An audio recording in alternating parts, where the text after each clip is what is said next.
A week before I was diagnosed, I was having symptoms such as thirst, tiredness. I was very lethargic and I just wasn't myself. I was very irritable. I was sleeping a lot and I was getting frustrated about things I would never get frustrated about. So I knew something was up, and I was running to the toilet a lot as well, which is a very common symptom. And because my sister was recently diagnosed, in fact just 9 days before me, I knew that I had to go get tested.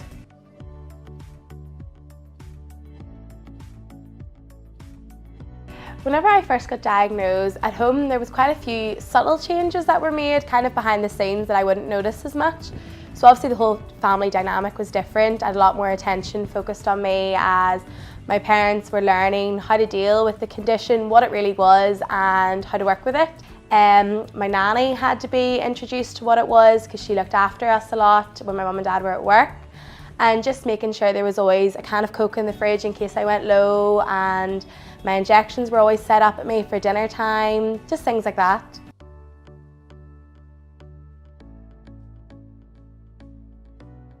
So Georgia was diagnosed when she was 4 years old. She was obviously very small and didn't really know what was going on with her body.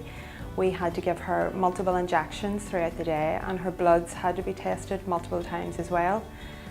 When she came home, she was a bit grumpy. She didn't really like the situation. She didn't like to be alone. So her sister very kindly volunteered to allow her to sleep with her.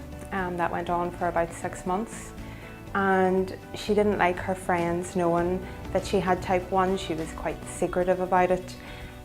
But over the years, she has learned to gain confidence in her diagnosis, and she is now not so secretive and doesn't mind people knowing about her type 1 diabetes.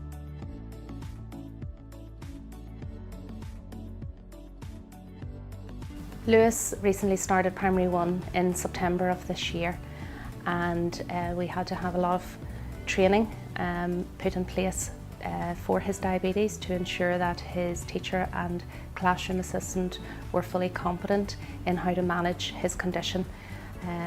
Prior to him starting, we had to visit the school. The diabetic nurse was involved in the training programme, and the teacher and the classroom assistant had to be observed numerous times to ensure that they were competent in managing his condition.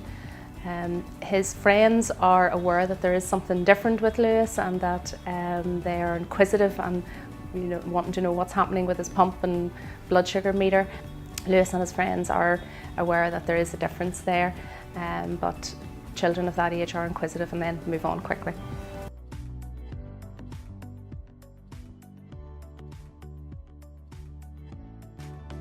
Since I was diagnosed, I really have come on so far compared to what I was whenever I was 6. I'm a lot more independent and I can manage things way better than I ever could before. Obviously there's times where you have highs and lows, but that's just regular with life, I suppose. Now I can do things like I can drive, I can exercise, I go to university, I work, and I don't let diabetes hold me back from doing anything that I want to do, because there's no reason why it should.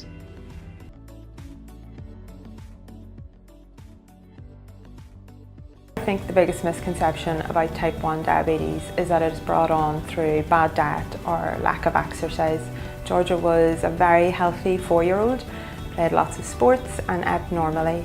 Type 1 diabetes is an autoimmune disease. This is when the body attacks the cells in the pancreas and stops it producing insulin, and Georgia needs insulin to stay alive.